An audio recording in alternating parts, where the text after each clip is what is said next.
In 1999, Cosmo.com lost $26.3 million while generating $3.5 million. 18 months later, venture capitalists valued it at $250 million. That same year, Furniture.com lost $28 million and sold $9 million in sales. Its market cap hit $300 million at IPO. These weren't outliers. They were the norm. During the dot-com boom, the fastest way to attract billions in investment wasn't to make money. It was to lose it spectacularly. This wasn't stupidity. It was a fundamental reimagining of how businesses create value. And for a brief moment, it worked. Until it didn't. This is the story of how loss-making became a feature, not a bug. How burning cash became proof of ambition. And how an entire generation of investors convinced themselves that profits were for the past, not the future. By the end, you'll understand exactly how rational people created a market where losing money faster made you more valuable, and why that logic still haunts Silicon Valley today. For most of business history, the math was simple. You made something. You sold it for more than it cost. The difference was profit. That profit determined your value. If you ran a bakery in 1990, investors would ask one question. What's your profit? If you made $100,000 a year, they might value your business at 3 to 5 times that. Maybe $300,000 to $500,000. The logic was straightforward. Your business was worth what it could reliably generate. This created a natural brake on growth. To expand, you needed profits to reinvest, or you borrowed money that had to be repaid from future profits. Loss-making companies existed, but they were temporary. Startups might lose money for a year or two while establishing themselves. Then profits had to materialize, or the business died. This system had governed business valuation for centuries. Then, in the mid-1990s, something changed. The internet arrived, and with it came a new type of business that broke every traditional rule. These companies didn't just lose money. They lost it intentionally, systematically, and proudly. And the more they lost, the more investors wanted in. The shift started with a simple observation. Internet businesses were different. They had something traditional businesses didn't. Network effects. Network effects meant each new user made the service more valuable to every other user. eBay with one user was worthless. eBay with 1 million users was a marketplace. Amazon with 10,000 book buyers could negotiate better prices. Amazon with 10 million customers could sell everything. Here's the logic investors followed. Imagine a traditional retailer. If they wanted to double their customer base from 1 million to 2 million, their costs roughly doubled. More stores, more inventory, more staff. Linear growth, linear costs. Now imagine an internet company. Going from 1 million users to 2 million meant the same servers, the same software, the same core team. Costs increased maybe 10%. Revenue could double. The math was radically different. This observation led to a critical insight that will explain everything that follows. In a networked business with natural monopoly characteristics, the winner takes everything. Second place takes almost nothing. If you believed this, the math changed completely. Profits today didn't matter. Market share mattered. Customer acquisition mattered. Being the winner mattered. Because once you won, profits would be enormous. Jeff Bezos told investors Amazon might not make money for 5 years, or 7, or ever. What mattered was becoming the dominant online retailer. Once dominant, pricing power and scale efficiencies would generate profits automatically. This logic made sense. It was compelling. It attracted billions in investment. And it had one critical flaw that nobody saw coming. Once investors accepted the new math, a race began. Every internet category spawned dozens of competitors. Each believed they could be the winner. Each needed to reach critical mass before anyone else. Let's examine what this meant in practice. In 1999, it cost about $200 to acquire a new customer online through advertising. For an e-commerce company, a typical customer might generate $50 in margin on their first purchase. That's a $150 loss per customer. Immediate, unavoidable, and completely acceptable.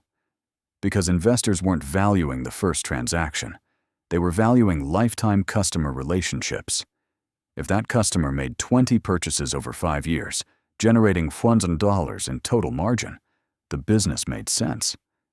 This math assumed 3 things. First, the customer would stay loyal for years. Second, competitors wouldn't force margins lower through price wars. Third, the company would actually become profitable before running out of funding. At Furniture.com, the reality looked different. Shipping a sofa cost $150, $200. The average sofa sold for $350, generating about $40 in gross margin after product costs. That's a $160 loss per item, before accounting for customer acquisition, warehousing, or corporate overhead. The plan was to reach volume, get enough orders that shipping costs could be negotiated down. Costs would fall, profits would appear. But reaching volume required warehouses in every major market, and volume in one city didn't help negotiate better shipping rates in the next. This detail will matter later. Furniture.com spent $75 million building a nationwide infrastructure for a future that required customers to accept paying premium prices for heavy items with massive shipping costs. Meanwhile, in every category, competitors were burning cash just as fast. Instant Delivery had Cosmo, Urban Fetch, and Pink Dot. Furniture had Furniture.com, Living.com, and DecorateFirst.com.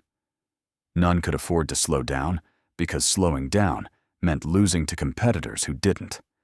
The market had created a prisoner's dilemma. The rational move was to keep spending. The collective outcome was catastrophic. By 1999, a sophisticated machinery had developed for valuing loss-making companies. Traditional metrics meant nothing. Price-to-earnings ratios didn't work when there were no earnings. Instead, investors focused on growth metrics, revenue growth, user growth, gross merchandise value, anything that showed momentum. In February 1999, Priceline.com went public. It had generated $35 million in 1998 while losing $114 million. On its first day of trading, the market valued it at $21 billion. Here's how they justified it. Priceline was growing revenue at 800% year over year. If that continued for 5 years, revenue would hit $11 billion. If they achieved a 5% profit margin, that's $550 million in profit. At a price-to-earnings ratio of 40, that justified a $22 billion valuation. Notice what this required believing. Growth would continue exponentially for years. Competition wouldn't compress margins. Scale would eventually generate profits. And investors 5 years from now would still pay premium multiples for those profits. Analysts who questioned these assumptions were told they didn't understand the new economy.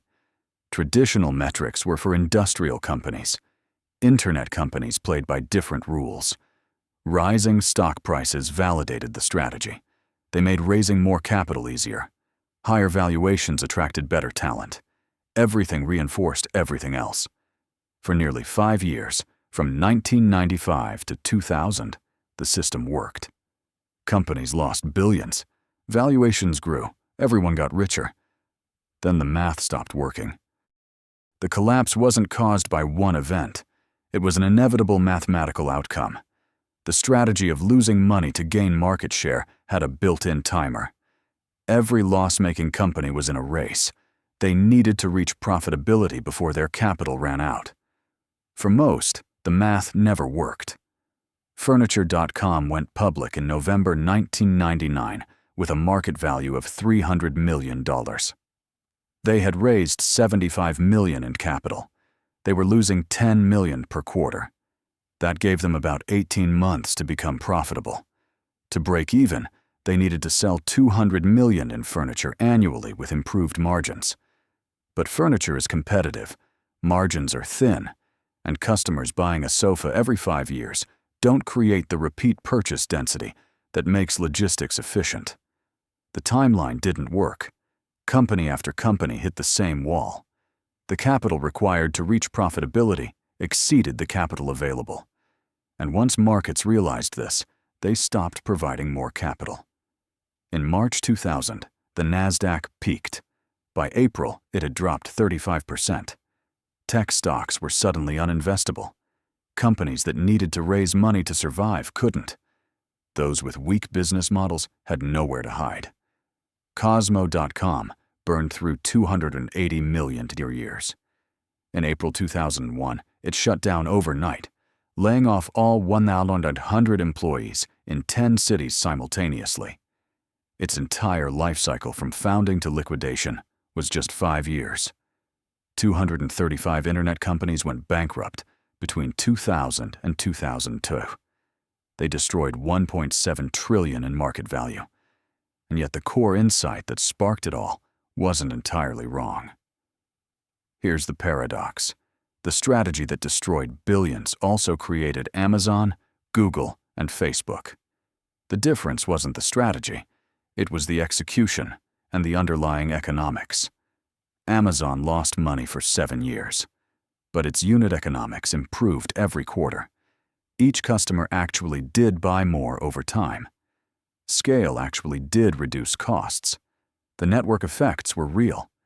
Furniture.com's unit economics never improved. Cosmo.com never had network effects. Flues.com never had viable margins. They lost money because their business models didn't work, not because they were investing in growth. The insight about network effects and winner-take-all markets was correct.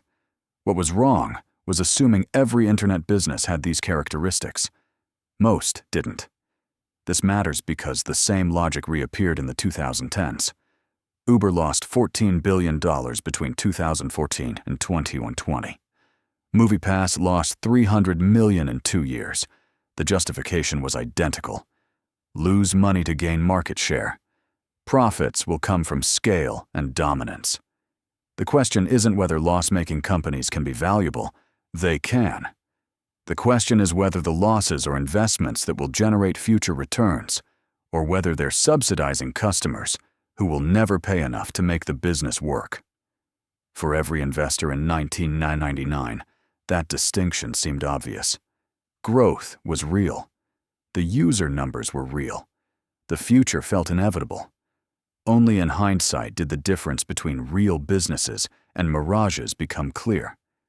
Markets don't value profits. They value the present value of all future profits. Loss-making companies were worth billions because smart people believed those future profits were enormous. Sometimes they were right. More often, they weren't. The only way to know which is to wait. And by then, it's usually too late.